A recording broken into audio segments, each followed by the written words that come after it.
ህወሓት ዳግም የሞት ድግስ አሰናድቷል።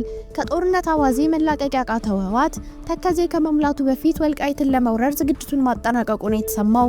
ሰሞኑን ስራ ተዘግቶ በተፈናቃይ ስም የተወጣው ሰልፍ ጦርነቱ በዚህ ጥያቄ የተጀመረ ለማስመሰል የተደረገ ድራማ እንደሆነ እየተነገረ ነው። መረጃው ዝርዝር አለው።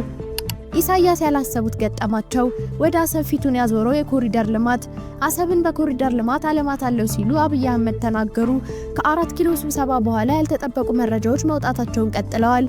እነሆ አብይ አሰብን በኮሪደር ልማት አሱባታለው ማለታቸውን ተከትሎ አንድ አነጋጋሪ መረጃ ተሰምቷል። በዝርዝር እናየዋለን። ከውጭ ዜና ኢራን አሜሪካን አስጠነቀቀች። የኢራን ባለስልጣን እስራኤል በምትፈጽመው ጥቃት አሜሪካ የምትሳተፍ ከሆነ ቀጠናው በቀጥታ ገሃነም ይሆናል ሲሉ ባለስልጣኑ ማስጠንቀቂያቸውን አስተላልፈዋል። ዝርዝሩን ይዘናል። በሌላ ዜና በሶማሊያ አየር ጥቃት ቢያንስ 25 የአልሸባብ ታጣቂዎች ተገደሉ።